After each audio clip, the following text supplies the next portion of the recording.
নমস্কার বন্ধুরা, আজ আমি সেই জাদু মশলার রেসিপিটি নিয়ে চলে এসেছি।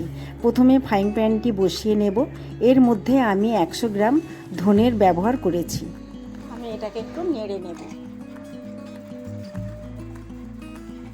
এরকম করে একটু লাল হোক।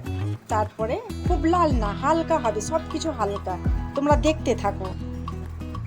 এইবার আমি এর মধ্যে ওই ব্যাঙ্গালোর থেকে লঙ্কাগুলো আমার কাছে আনা ছিল, এগুলোতে কালার হয় কিন্তু একটুও বন্ধুরা ঝাল নেই।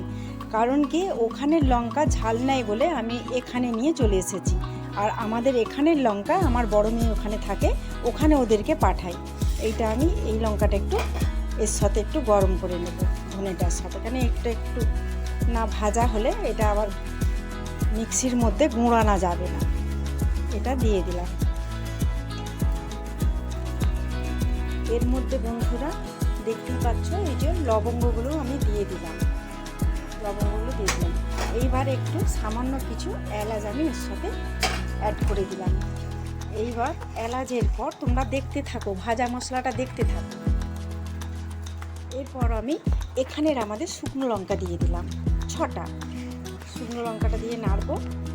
এরপর আমি দেব আমাদের এখানে জিরে, এর মধ্যে জিরে অ্যাড করে দিচ্ছি।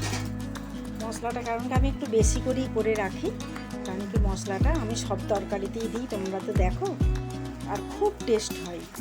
এর মধ্যে আর অত মশলা দেওয়ার দরকার নাই। লাস্টে এটা যদি একটু ছড়িয়ে দিই, যে কোনো তরকারি করি না কেন, তার মধ্যে এটা খুব সুন্দর খেতে হয়। এরপর দেখো আমি দারচিনি একটু ভেঙে দিয়ে দিলাম, দেখতেই পাচ্ছ। এবার সব নেড়েছি, ভালো করে একটু নেড়ে নেব। এরপর বন্ধুরা এটা কিন্তু দেখো হালকা ভাজা হয়ে গেছে। এইবার আমি আঁচটা নিমিয়ে দিলাম।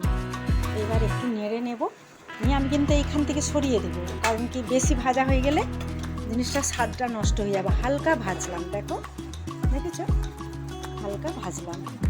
এই মশলাটি যদি তোমরা বাড়িতে করে রাখো, তোমাদের যে কোনো তরকারি করো না কেন, লাস্টে যদি নামাবার সময় দাও, তোমাদের অন্য কোনো মশলা ব্যবহারই করতে হবে না। আলুর তরকারি বলো, শুক্তো বলো, যে কোনো তরকারি, বাঁধাকপির তরকারি, ফুলকপির তরকারি, এত টেস্ট হয় তুমি ভাবতে পারবে না তোমরা। দেখো বন্ধুরা, আমার জাদু মশলাটি একদম তৈরি। তোমরা এটিকে 1 বছর ভালোভাবেই ব্যবহার করতে পারো।